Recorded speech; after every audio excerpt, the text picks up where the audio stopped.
Hello and welcome to Clamp, the Creating, Living, and Making podcast. I'm your host, Grant Alexander, and I'm joined today by Adam Mackey. Hello. Morley Kurt. Yo. And this week we have a special guest. He makes awesome things out of broken skateboards, and he actually rides them too. It's Andrew Szeto.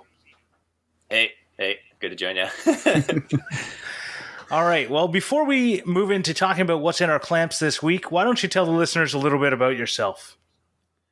Okay, so about myself, I make things out of skateboards, I guess, like you said. I've been skateboarding pretty much my whole adult life and starting in high school and stuff. So kind of was doing a lot of contests and sponsored back in the day and kind of doing that fairly heavily. And then you get kind of old and shitty and stuff, if you will. And so that's a Tony Hawk. No. I'm nowhere, nothing like that. I've traveled quite a bit and stuff, and had really good time skating and everything. But injuries take over, and so making things was sort of an outlet. So I started woodworking. We have this communal workshop in the town that Grant and I live in here in Ottawa, and started going there, and folks took me under their wing, kind of taught me everything. I'd always have a stupid question, and folks would basically just teach me how to do everything. And fortunately, 5-6 years down the road now, and making some pretty cool things, I think anyways. And building other bigger projects like canoes and the A-frame cabin that I built there. So yeah, it's been a super wild and super fun ride. Nice. Well, how about we talk about what's in your clamps this week? What are you working on? Yeah, well, actually, you know what? I was just watching your video for inspiration today. I'm building a sort of a mid-century modern credenza thing. I know I just built one, but I'm building another one. It's more of a nightstand, but it's going to be a lot of kerf bent walnut veneered plywood.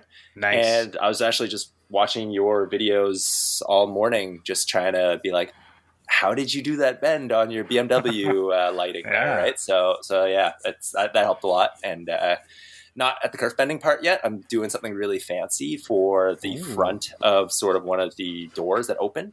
But yeah, that's what's going on. And yeah. Nice. That sounds like fun.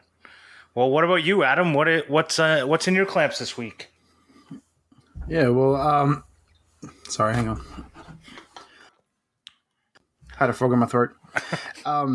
It's funny you said about kerf bending, because I actually just was editing the van build video, and that was my first time doing kerf bending as well. It's such a weird thing to sort of keep in mind, because when I first did it, I did one cut. I was like, it doesn't matter if these are straight. It's not going to do it. It's not going to change anything. So I just did it freehand without the straight edge, and then realized after that it actually does affect how it's going to bend if they're not straight. Oh, so that's a good thing to keep in mind. Okay. So been working on that. And then it was a secret project I talked about in Patreon not last week, the week before.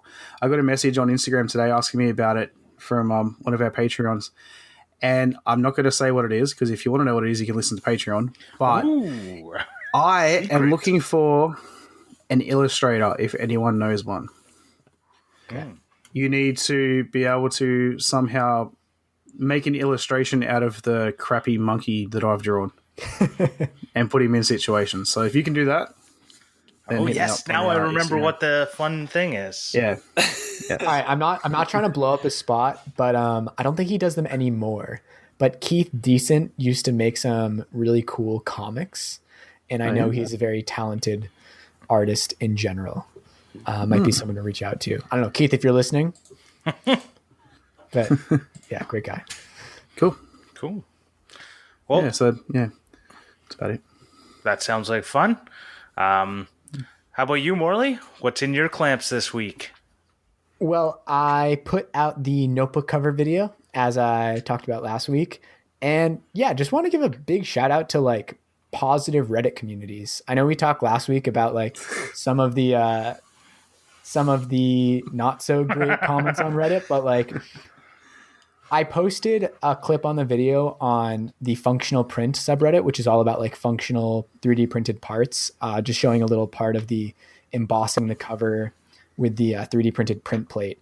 And it was only positive comments, which was like so refreshing. Like I haven't gotten a single piece of negative feedback on this video. It was just like a nice little reminder that you can find these great niche communities that are awesome. And it's not all negativity on the internet. It's funny you say that because I put a video up on my Instagram and TF Turning said, "Oh, this would be perfect for r/perfect fit." I put it up and they're all like, "It's not a perfect fit if you build it yourself." Yeah, they all have their built-in rules. Like, you're the one that cut it to fit. Of course it fits. Oh, jeez. Reddit. I'm just looking at this now. This is awesome. So it's on. Did you do this on VegTan? Did you Yeah, that's awesome. Yeah, so it's a VegTan cover, and I 3D printed some stamps for it, and then did some hand carving as well. Heck yeah! Yeah, thank you. And it looks like I might get a commission out of that Reddit post. Some guy in Zurich messaged me, so we'll see if that ends up happening. But yeah, what I really loved about it is that you can put any quote on the front now.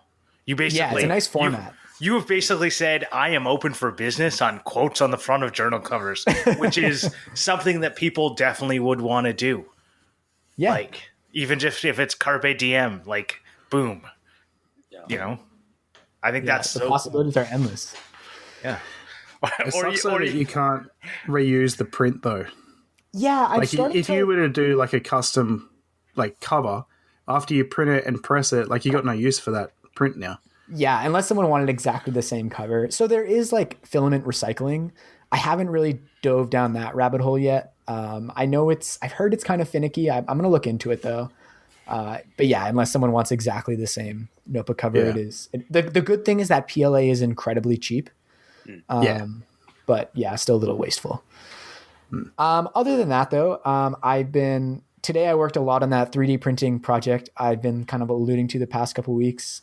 Really excited about that. Hopefully I'll get the video out in a couple days, but I'm just looking at it. And it's one of those things where like you work in a little bit, you turn off the lights and you have to turn the lights on again and go look at it again. Cause just like so excited about it. But you're not going to tell us what it is in case you don't get the video out in a week and a half? Oh yeah. Week and a half. See, the thing is, like, also want it to be a surprise for you guys. Okay, so what is today? Today is are we not putting this out for 2 weeks? No. 8 days. It's 8 days. 8 days. No, 6 days. That's good. Yeah, it's less than a week. What are you talking about? Oh my god. Okay, I can't do math, and you're in the future. Just. Anyways, I'm not sure what the pace will be. I'm gonna leave it a surprise.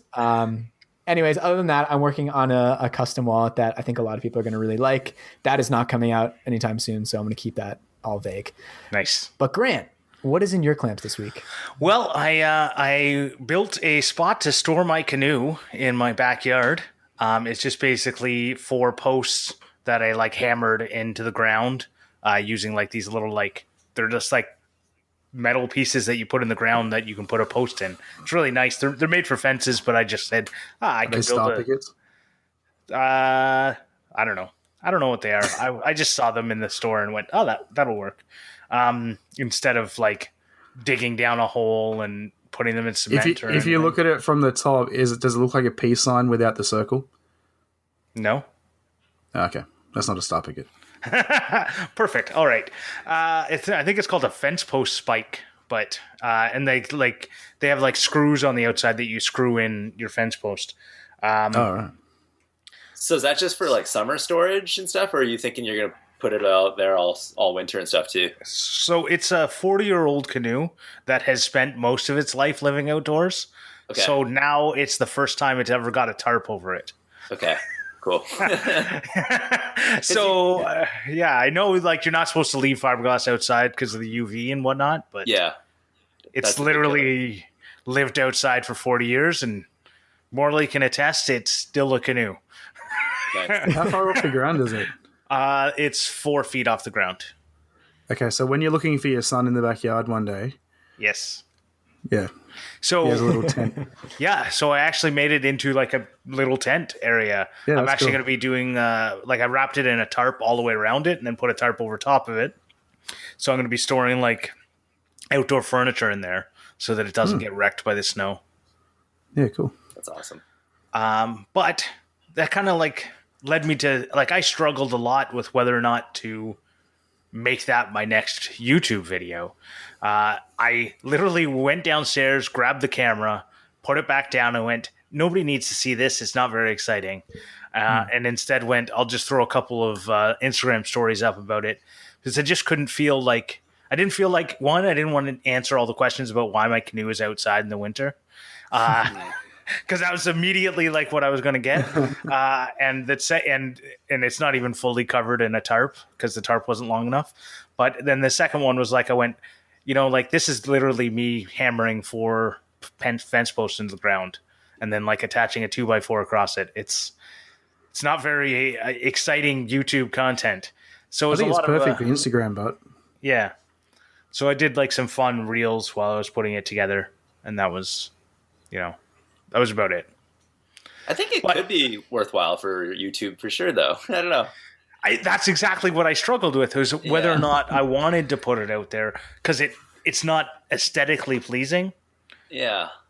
But I like the idea that you've taken something that's going to take up space that you don't want it to, but then turn it into storage for other stuff. Exactly. Which I think is a great idea. That's why I'm saying it'd be good for Instagram because people will see that and think, oh, that, great idea. So, well, I took some pictures along the way and some video, but I definitely didn't film enough to make it into a YouTube video. But in reality, I kind of it was a struggle that I had. And that brings us up to our topic of the day is that, the YouTube struggles.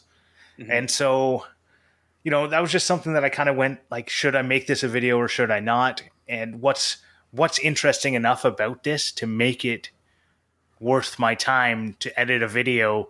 Because if I get like 100 views on it and it was something that I went, do I even want to do it? It kind of feels like if I get 100 views on a project that I was really jazzed about and wanted to make a video about, I'm okay with that. Mm-hmm. But if I get 100 views on something that I was like, didn't really think I should put this out there anyways, then I'm... It's like, what's the point at that point? Right. Other than the fact that I did that last time on installing a...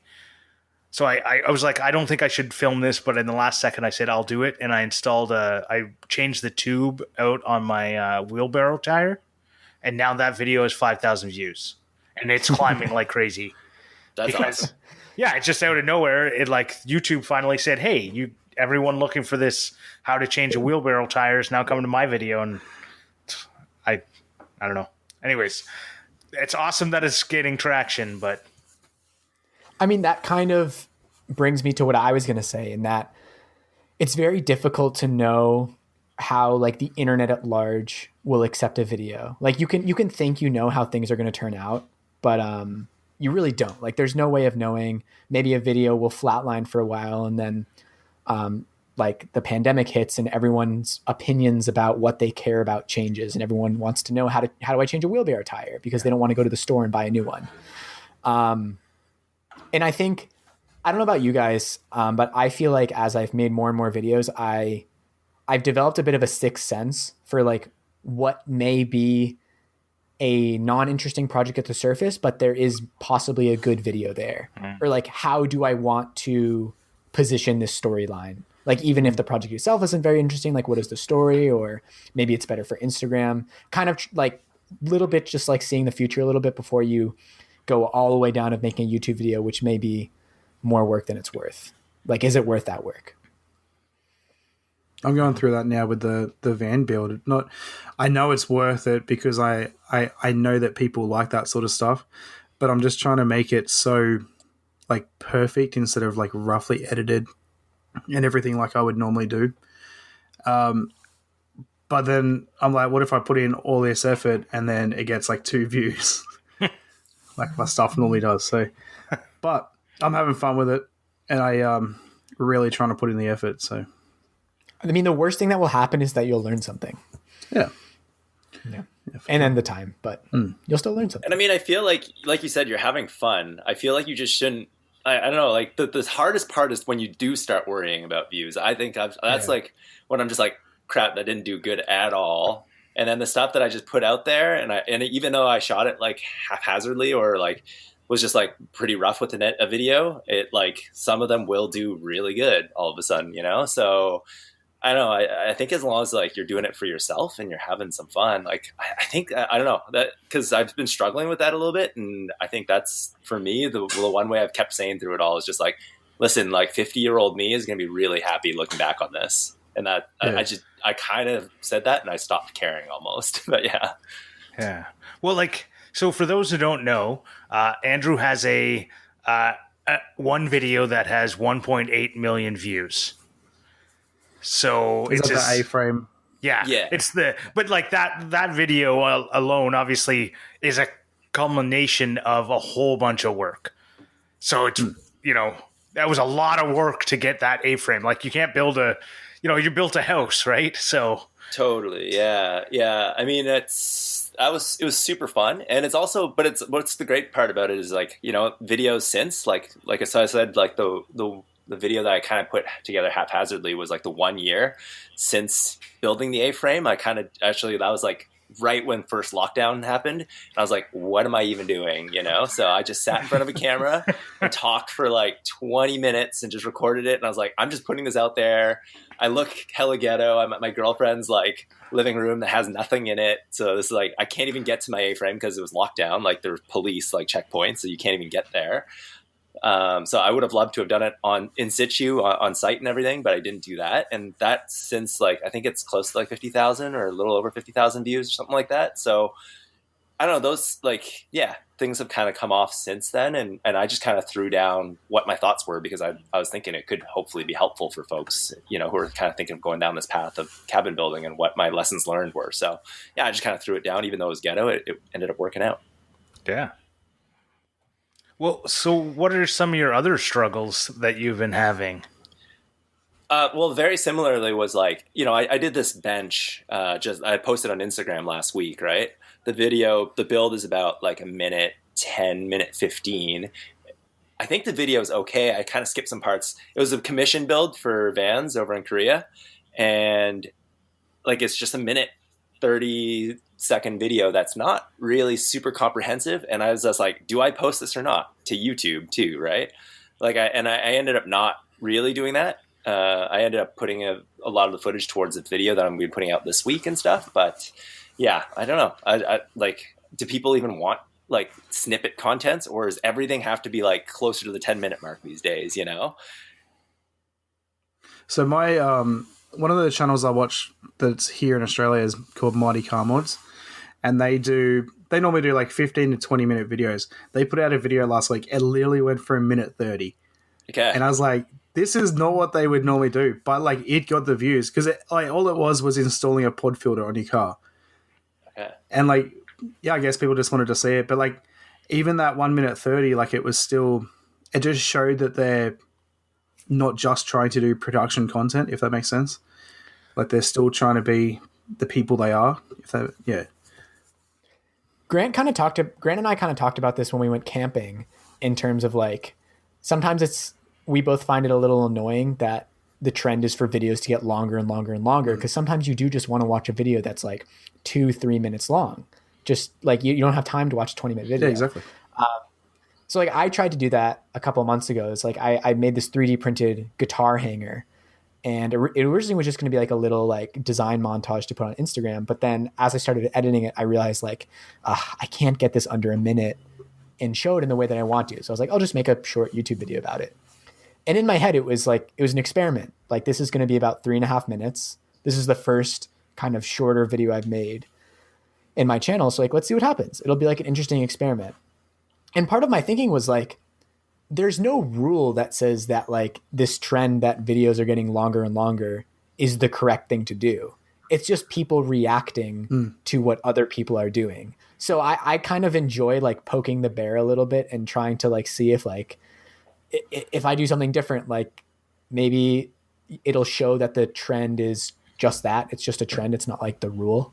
So, and I completely am with you on that. A friend of mine, Scott Seaman Custom Builds, his biggest video, I think it has, last time I checked, had 50,000 views. He's got 400 subscribers with a video with 50,000 views. It's 15 seconds long. It's a 15-second long video, right? Because 15 seconds, what are you losing, right? You click it, you watch it. Like, yeah, you're not getting this giant like view time on it or whatever. You probably can't run ads on it, but you click it, you watch the video. In 15 seconds, either you liked it, you didn't like it, it doesn't really matter, right? It's over in 15. You move on to the next one, right? So I think something to be said about the shorter, like, I make the video the length it needs to be to tell the story of the thing. Yeah, for sure. I think with you as well, Andrew, is that you do like the skateboarding and stuff as well. So you said it's for vans, right? So that's kind of related. So there is like, you could add in skateboarding and stuff to make the video that little bit longer if you really wanted to maybe get it over that 3-minute mark. But like, again, I agree is that the longer the videos, I look at long videos and I think, I don't have time to watch that right now. I've got like 10 minutes before I've got to do something. So then I'll just skip it and come back to it later. But then also people with like millions of subscribers can put out any length video they want because they've got the subscribers that are just going to watch anything they put out. Yeah, totally. I mean, one insane. thing I've seen like with a lot of folks that have the longer videos is that they've really delved into the whole storytelling side and personality side of things, right? And so that was a huge struggle. I think you'll see it over the course of the last year. I was actually just re-looking over some of my videos this morning, along with everyone's videos, actually. and I just noticed, like, you know, I was stiff as a board like a year ago when it came to talking to the camera. Now I'm just like, you know, I love getting into people's days, weeks, and just getting to see what they're up to even now, right? So I will, like, I really love like Trevor Bauer's vlogs. He's like a pitcher for the Cincinnati Reds, and I don't know, I just I love watching his stuff because he's just like, he's going to be the Cy Young winner for the MLB this year. He's an incredible pitcher, but you're also getting a look behind the scenes, like right behind the curtains of what COVID testing looks like and how they deal with COVID in the professional baseball league, right? Like, so I don't know. I just really love that, even that's 10 minutes and he's not necessarily doing anything. It's kind of like, oh, damn, that's just like a sweet day in the life of somebody who's doing something cool, right? So, yeah, I've been really, really digging that and kind of digging into that a little more. Do you feel like you can do that in your videos, or do you feel like you need to build up some sort of trust first? Because that's what I fear is but even saying this, out of the last 10 videos I put out, the highest one is me shaving my beard with literally the worst audio in the world because I screwed up and had 2 microphones running. But like, does putting your personality out there so much, does it work if you don't have the follower base? I don't even think it's follower based. I would say that it's, are you doing something interesting? You know, are you doing something that people will like lose their minds watching, you know, or be really super interested in watching it, right? Like, you know. I think putting your personality out there is a necessity, no matter how many subscribers or followers you have.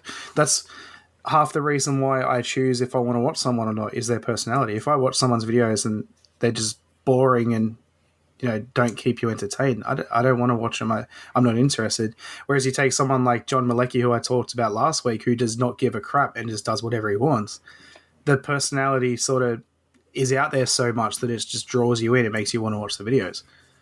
And I think I might have misspoke or didn't explain myself well. What I mean is, so you got this Cincinnati Reds or something. I don't know anything about baseball. Yeah, Trevor Bauer. So you got him like talking about doing a routine COVID test. I know there's people in this chat who've also done COVID tests. I don't see your vlogs about it out there, right? So I know like there's only like you can only make something interesting if you're an interesting character, right? Or you're doing something interesting. I mean, it's not just Trevor Bauer as an interesting character. It's the fact that he's also in the MLB.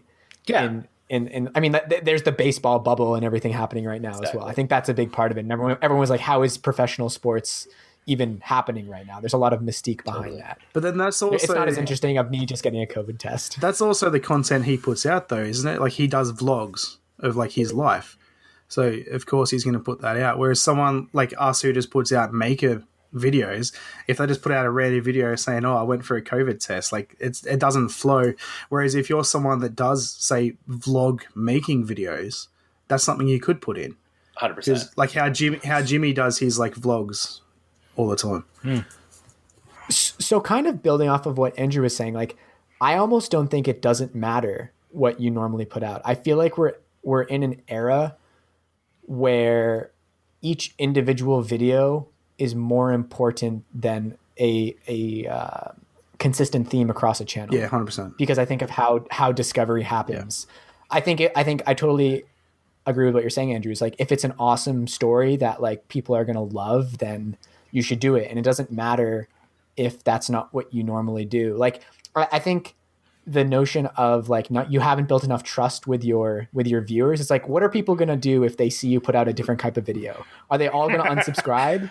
Like I've done that before. Like when Ian and I started doing the cooking videos, I had like 3 unsubscribers out of like, I don't know, like 2,000 odd subscribers at that time. And it's like, most people don't care if it's different. They'll just not watch it, you know, and then they'll wait for the next one. I think it more matters like if this is awesome, I'm going to do it. Yeah. I think that's true other than growth. If your main thing is growth, then I think it matters on your channel being very niche down and consistent.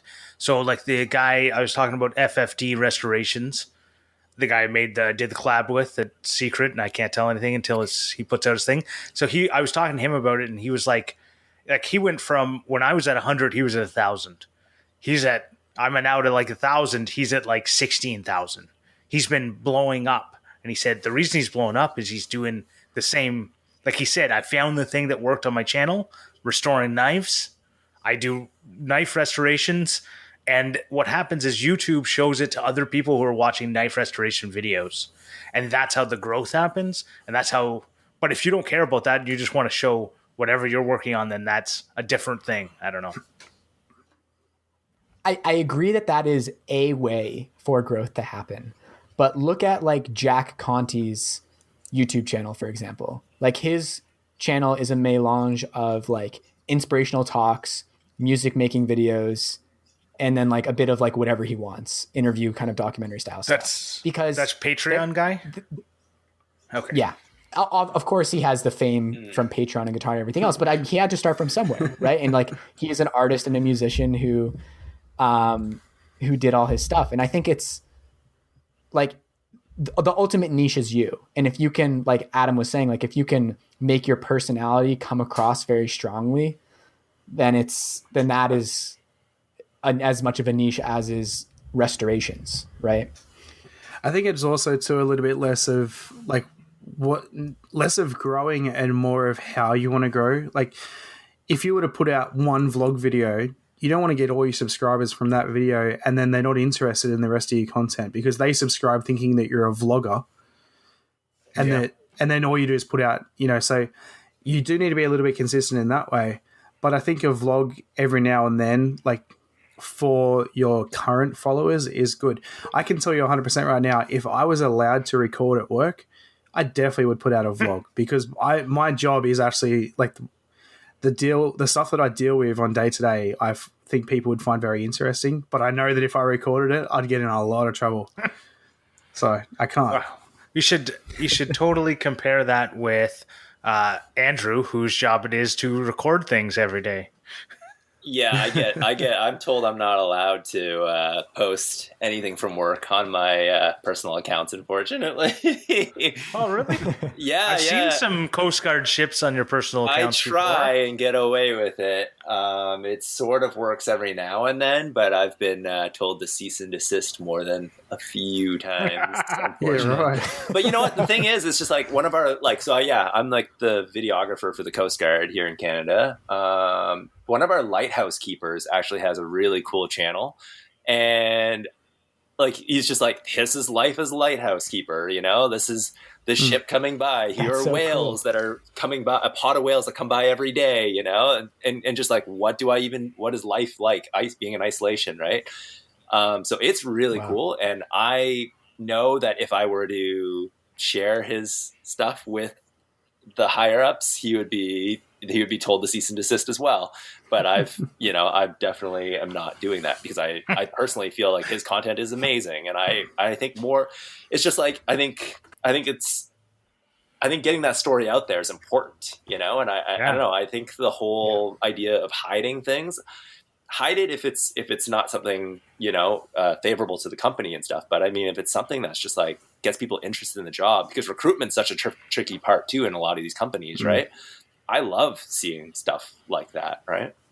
Right. It's kind of like, it doesn't sound like what he's doing is inherently, there's no damage that's being caused by at all. Right. It's like when I see Pat Lapp do stuff from within, pre-COVID days when they were actually in this store, and he would do some like funny, like scare tactics on his like buddies and stuff. And it was like, you could see they were having fun while working. And I was like, these make me want to go work at Lee Valley, even though I have I couldn't take the pay cut, but I want to go, I would want to, if I lost my job, I'd be like, hey, I could go work at Lee Valley. It seems like a great bunch of people work there. Right. So that's the kind of, I remember seeing your video where there was like a pod of, I think it was humpback whales or something, and you were doing a drone shot. Yeah. And that was like a beautiful video. And I was like, you got it. There's no way only one way you got there is through work. Right? Like you weren't totally. It was right beside my office, and there everyone was just like, "You got to go down to the pier. The whale's just in there all day long, eating all day." And it's just like, and there we go. And it's just like, whoa! Like everyone's just driving in their cars, chasing this whale up and down the street, effectively, because it's just going back and forth so cool. in the harbor from one end. Where and it's just trapping capelin in there, and then chases, and then the capelin get around them, and then they go off to the other end, and it's just like they do that all day long because the capelin are just spawning in that harbor, right? And so it was just like work brought me there, but as long as there was no like red and white ship in it or any of our individuals, it was just like, listen, this is like, and we were done work by that time, right? We were talking like 5-6 p.m. or something at that point. So work brought me there, but I wasn't filming work-related things, so that's cool. Yeah. I wondered about that. I was going to say, I assume that you can't really get in trouble for filming stuff at work as long as it's not showing things that you're not supposed to. Exactly. Like they can't turn around and go, "Oh, you can't put up that video of a whale because you're on work property." Yeah, like, totally. As long as you're not showing hidden things that you're not supposed to. Yeah. So Andrew, like on the topic of YouTube struggles, one thing I was curious about is having this cabin video and the cabin video series blow up so much, like in comparison to your other videos. Is that frustrating at all? Like, I don't know really. If the cabin, so I guess my question is like, is the cabin the thing that you want to be at the top of, like everyone thinks of Andrew Szeto, they think of the cabin, or do you want them to think of Andrew Szeto and think of your I would work? like them to think of the other work a little more, but I'm not like mad about it at all. I was actually talking to my buddy Graham right now. He's in Oregon. His channel is Woodness Goodness, and he is blowing up right now. He's got this cabin build that he's really milking, and it's going really well for him. And I'm super stoked for him. And my whole message to him now is, plan your next project now, because because I once I finished the cabin, it was like the momentum, frankly, like the cabin momentum, at least, which was like sort of my niche that I had really tapped into, was kind of, I wasn't really having much more content there, right? But I mean, no, I'm not mad about it. I think it's great. Like all the folks that joined still seem to watch some of my videos to a certain degree, and I'm grateful for it all, for sure. Yeah. Awesome. Yeah. Cause I know sometimes it's hard. Like sometimes the projects that you're the most passionate about, I find that it's not often that those overlap with the projects that everyone else wants to watch. Mm-hmm. Totally. Yeah. So when that does happen, that's awesome. And I think like it makes a lot of sense that you are also super into the cabin, because it does come through in the video. Like it's clearly a very personal project. It's something that like was a long time coming, and a lot of work and payoff came from it. 100%. I feel like we can all kind of relate to that a little bit, though. Like, surely every one of us, maybe not the extent of 50,000 to 100,000 views compared to 2 million. But like most of my videos have under 200 views. But then I have one video that has almost 9,000 and another one that has almost 3,000. But it doesn't bother me. Like you know what I mean? Like I knew that video was going to do well. But yeah, I feel like even though it's a little bit different, but it's not. Well, I think, yeah. Well, some of these videos, like they're like blips of success, right? They're like these little blips of success, and I don't know, like maybe you don't have something that comes after it that's amazing, right? But there's some learning involved there, right? And some of the reflection that you have after the fact is just like, wow, that's awesome. How can I come back at this even better next time, though, right? So, I'm looking at buying land and a house right now. I'm thinking big builds. Like I have 2 acres worth of trees, and I'm thinking like sweet tree houses in the future. And I also bought an Airstream. I'm gonna kind of do something hopefully a little different from other Airstream videos out there. So yeah, it's all like learning, really. Yeah. And again, that one video that did 2 million compared to your normal videos is completely different. It's not built out of skateboards and all that sort of stuff. There's skateboards in there. Oh, there's no, but you know what I mean. Like it's not like your other videos are not the same sort of thing. Same as, like with mine. The one video I have that's done so well is not even It's not even a making video. It's a tool review. Is it okay? So like cool. So like completely separate to my normal videos. That's doing so well. But tool reviews have done well, I think are really key though, right? Like I love that kind of stuff. I build trust on people based on, their tool reviews sometimes, right? Well, I think the niche with mine is that I have like pretty much every Ryobi tool you can buy, and it's a review on every one of them. Yeah. I saw the video, I think the one that's close to 3,000, that's like the cover for the air conditioning unit there. And I was like, they have Ryobi over in Australia. I guess Home Depot's everywhere. We have our own Ryobi. Sorry, what was that? We have our own Ryobi. Yeah. Oh, okay. It's like a different Is it actually? sister company. No. Okay. I was like, it's all green. You've got like Ryobi, and then you've got Ryobi Australia and New Zealand. Like they're split, but they're one company. Okay. So we don't get all the tools that America gets.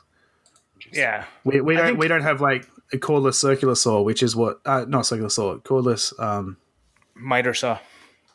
Miter saw. Yeah, we don't have that. Yeah, there was something else you guys have that I really wanted that you don't have, that we don't have.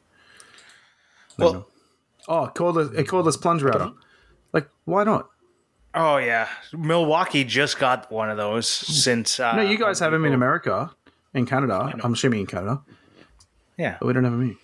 Yeah. Anyways, I think the biggest thing about struggling on YouTube for me is sometimes I put out a video and it doesn't do well at the start. And that's where I struggle, because you kind of put your heart and soul into stuff. Mm-hmm. And when you're like, this is the best video I have ever put out. And I think I say that about every single video I put out. I was going to say, you say that every time you put one out. That's what everyone does. Yeah. No, I do too. And it's like, I think it makes sense, because it's like you learn so much through every video. So it does feel like each one is the best. It should be. When you get that little dashboard view and it goes, this one's performing 10 out of 10. You're like, 10 out of 10, not like 5 out of 10. I can be happy with like, okay, it's performing mediocrely. Like the last 10 videos I put out, other than me shaving my beard, have been a 9 or 10 out of 10 after a week. And I just go, that just makes you struggle, like, to find a motivation to do the next one. But I just wonder... Is 10 out of 10 bad? 10 out of 10 is bad. It is the worst performing video. 1 out of 10 is best. Yeah. It is out of the last 10 I put out, it is the analytics. I put out a video, I check TubeMate like the next day, and then that's it. I leave it. So I think it's important to try not to get sucked into YouTube telling you that like that first day is the be all end all. Because it does, whether it's through the UI or it's implicitly or it's explicitly, it feels like you're right. Like you're putting it out, you're like, if this doesn't explode right off the bat, it's going to die. But like, we know that's not the case, right? Like we were just talking about it. Like people sometimes watch after the fact. They find it through different avenues. Like a blog might pick it up, or like Grant, you might post it to Instructables. I mean, I think it's a never ending battle. And I think it's a necessary battle that you have to fight just for your own mental health, to not try to get so caught up in that first day's performance. And I struggle with it all the time too. I have to like make myself kind of shut it off. Totally. Yeah. It's and a process. for my biggest video, it blew up 6 months later. I had like under 1,000 views on it for the first 6 months. It was like, every once in a while I'd get a couple views or whatever. But then 6 months on, it went from basically I got like 10,000 views overnight. Which one's and I just went, I made a planter bench. The planter boat? Yeah. Yeah. I basically like everything that Michael Ohm makes. Yeah. We either made it first or he made it after me. Like, and we both drive old German station wagons. I'm like we're kindred spirits, but he doesn't realize it because he's much more talented than me. What do we think Michael Ohm's success is from? Just out of curiosity. Like, I don't know, like, I think it's patterns.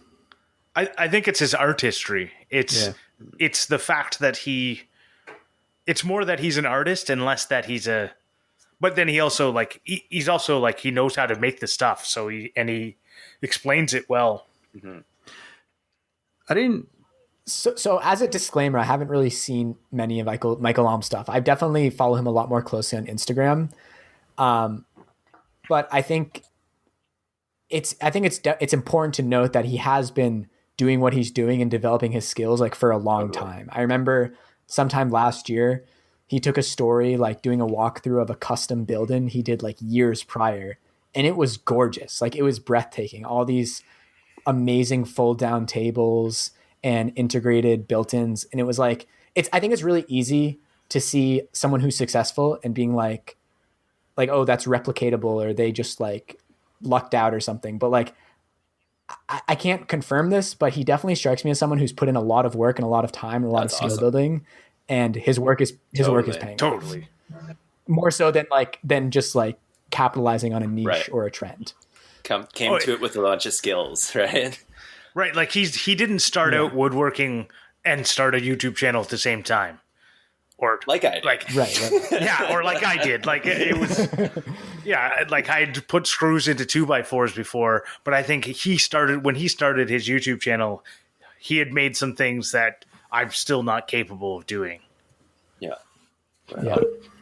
And just kind of related to that, like this is just a little like thing I do sometimes, but I always find it really interesting to look at like musical artists I love and go on their Wikipedia page and see when they actually started their career versus when you heard a song get made by them. That's so true. And it's always so interesting to see I looked at like Doja Cat recently, who's like a very popular artist right now. And she was doing stuff on SoundCloud in like 2013, 15. And she looks really young. And you're like, oh, she has been grinding for a long time comparatively. I was going to say, I never heard of him. Her. Yeah. I know, that's why I said him. Yeah, I mean, one thing too, like going back to what Grant was saying there, talking about, the struggles with your video and having put it out there. I don't know, I really think it's interesting to just like take a step back and like really ask yourself again, like, why am I doing this? Like, is this video purely for views? Is it to try and blow up my YouTube? Or is this like, my kid right now is a part of some of these videos, they're going to see this when they get to 10, 11, 12, when they're teenagers, they'll still have this thing that, their dad built for them.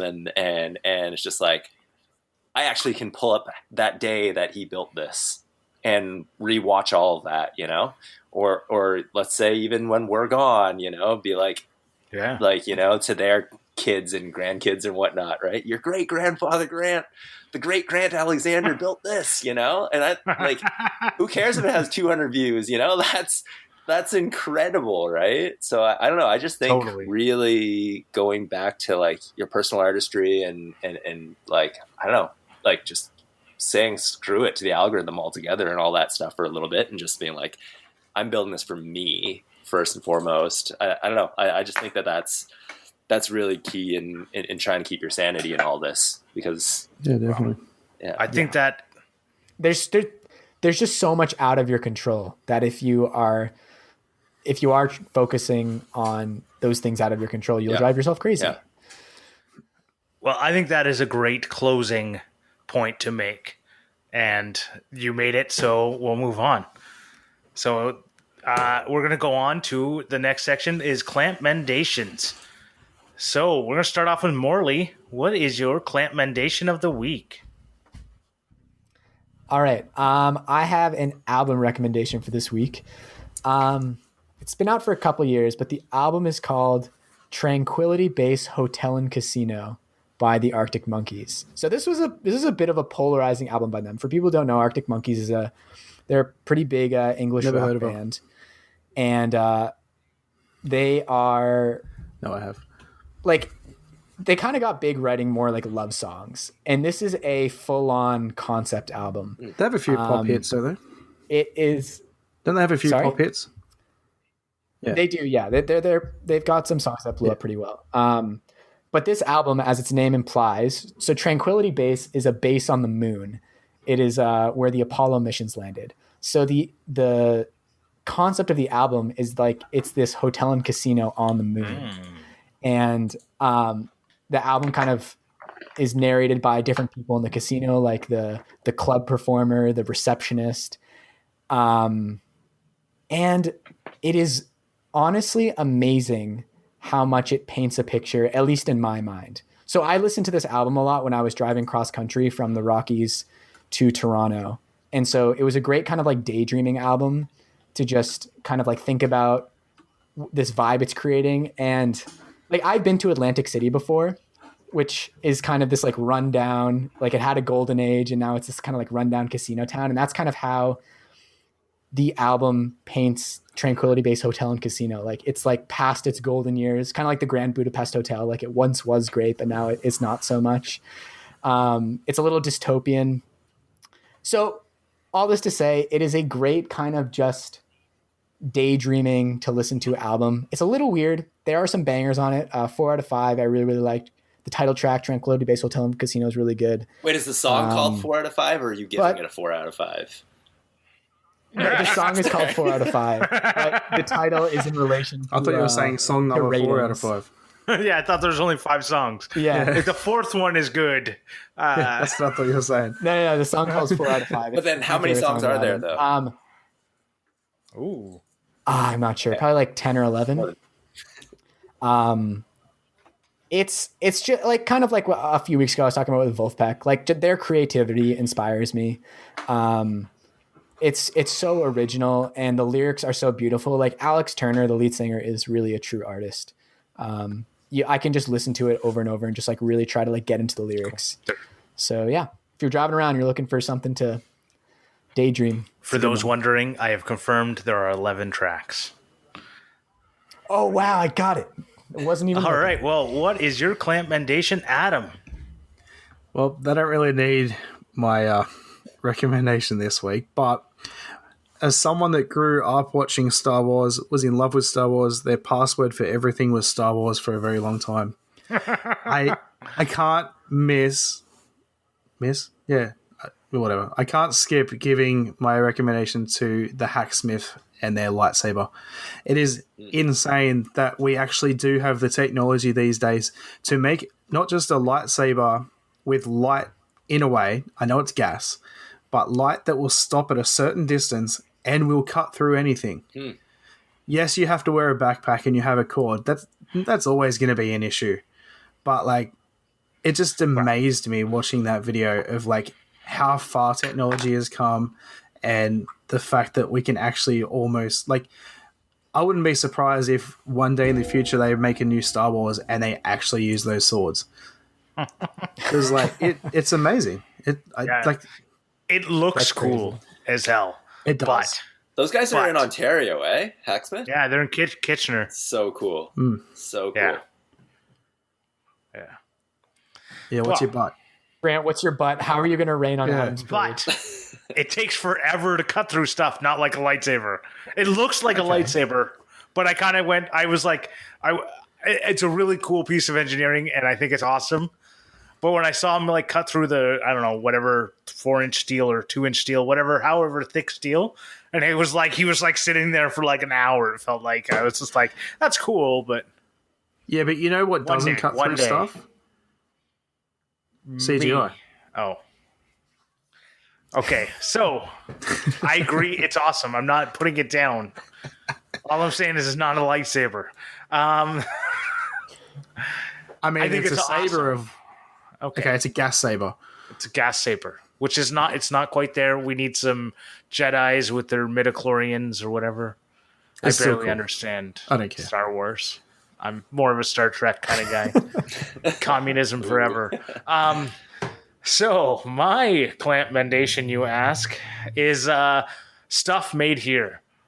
He did the explosive bat this week, the update to the explosive bat, and that's the first video. I've seen his videos pop up, and they constantly are pushed to my feed, and I've been putting it off for a long time, watching it, because his channel was really new, and I went, I'll wait till he puts out a really good video. Not these 1 million view videos. I want to see the 8 million view video. But anyways, so I watched the explosive bat, and it was really cool. I do like how he explained kind of the engineering behind it. As someone who took a couple of courses in engineering, it was kind of cool to see. It was, nice that he made it so that even the dumb ones who didn't graduate can understand it too. And obviously the bat kind of makes baseball go really far, which is also cool. Oh, is that the one that hits home runs? Yeah. So that keeps popping up on mine, but I have not even like batted an eyelid at it. It just keeps coming up. I'm like, that doesn't look like it interests me, and skip past it. Right. Except for you should totally watch it, because it definitely, I think it would interest you, because he's like the hacksmith, I think. But I actually went and watched a few of his older videos with the basketball videos. With like the first one was like a backboard that if you hit it right, it automatically goes in. And then the second one was like even easier to make a basket. And the third one was like, you cannot miss. And sounds like Mark Rober. So he actually talks about Mark Rober in it. Yeah. In the second and third ones, and Mark Rober actually is his like top pinned comment on it, because it's like the dartboard but different. Is really cool. Is the name of that video? I'll give you $100 if you can miss. Yes. Yeah, that's also been pushed to me, and I keep skipping it because I thought it was a Mark Rober one that I have already seen. Right, so that's why I didn't watch it, because I don't like his clickbaity thumbnail titles. Yeah, like I absolutely hate that. I'll give you 100 if you miss, because in the video he shows it's very easy to miss, because his computer, like out of every 100, the computer just goes, I don't know what to do, right? Like, because he's like built the entire code himself. But yeah. Well, Andrew, what is your commendation of the week? Can I have 2 quick ones? Yeah, because I don't really, I don't know when I'm going to get to be able to do this again, So, yeah, I just got to my saves on Instagram there real quick, which is always like my constant inspiration. First one is like Jay Nelson Studio. I don't think he doesn't really YouTube at all, but he's on Instagram, and his builds for years and years and years have always been like super mind blowing to me. He's done like the Patagonia worn wear. So like the truck that Patagonia drives around to take like old jackets and things like that and repair. He actually built like this super whimsical looking like bed on the truck thing. And he does a lot of like really cool different shaped wooden structures. He's building like a treehouse right now. And yeah, he's like a big like van life kind of guy. It's really, really awesome. Yeah, that's some totally cool stuff. And he's got like a little pop top back of his truck thing. Yeah, he's done like so many different styles of trucks too. So I like looked at him for inspiration, and he's like huge into surfing and stuff. So like surf and skate culture, I'm like, it's right up my alley. And then if I can, this other dude who I've been completely blown away with too. He's Ovuud on Instagram, Ovuud, and it's just like I've been thinking about doing like sort of like lighting, sort of like Modustrial Industrial. That dude in Chicago, he's really awesome. Yep. But this guy takes it, he's like him on crack. Like he takes it to another level. And I'm just like, I've been wanting to do some lighting sort of this nature, and it is blowing my mind, the stuff he's doing. He's in Philadelphia. So I'm going to do something. I'm going to do something similar-ish soon, like not trying to bite his style and stuff, do something different. But yeah, he's definitely a huge inspiration right now. And I'm blown away by his work. Where'd you say Jay Nelson's located? California. Okay, because he has pictures like from Australia. Surf culture, he's probably out there. He's probably. Australia is like the surf. You could go surfing every single day. Go to a beach. We sure can. Yeah. Every single day for 3 years and not hit the same beach again. Have you guys seen The Endless Summer? Oh, it's a good surfing movie. They basically it was made in like the 70s. These surfers from I think they're from California. They follow summer around the world and try to find like where is the best place to surf in the world. That's a hectic. Their eventual answer was Hawaii, but the surfing in Australia looked amazing. Awesome. Hawaii is awesome. I've been there. I haven't been to Australia. It also looks good. Hawaii looks the same thing, but instead of the animals trying to kill you constantly, the volcanoes are. You just got to watch out for drop bears and you'll be fine. Yeah. All right. Well, I'm going to thank our Patreon supporters, and the F-Clamp level shout out goes to Leroy at Big Rock Timberworks.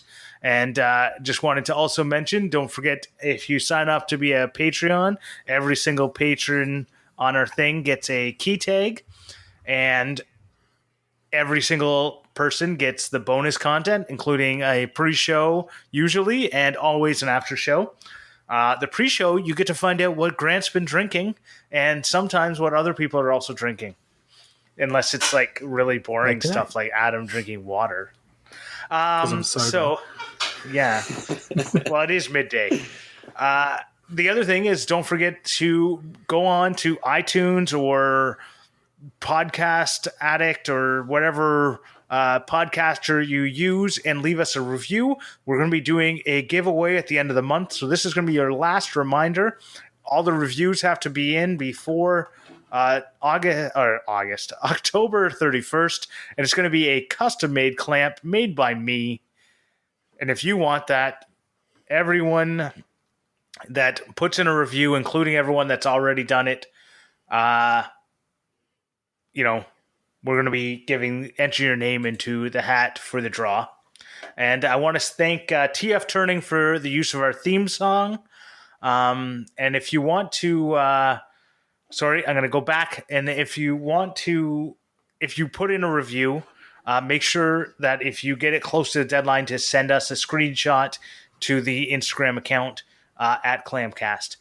Thank TF Turning for the use of the theme song. It's awesome, and it plays at the start and the end. And any other business people, did you guys forget or to mention something and you want to mention it now?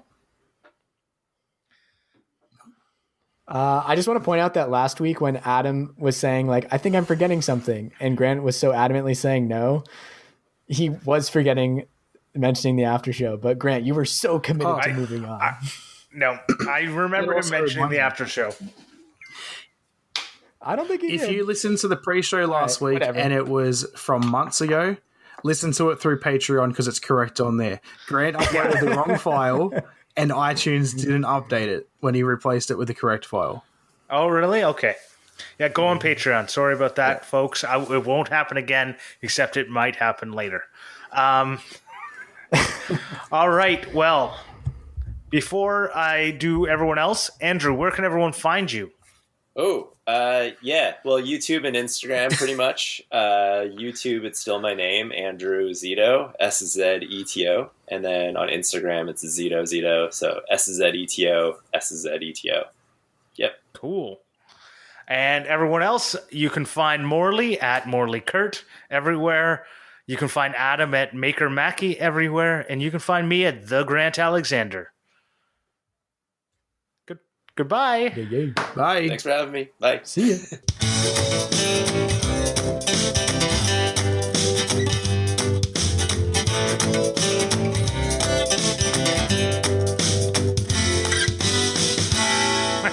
Well, you can get it and then give me your lathe. That's what 'Cause I don't want have to sell my other lathe.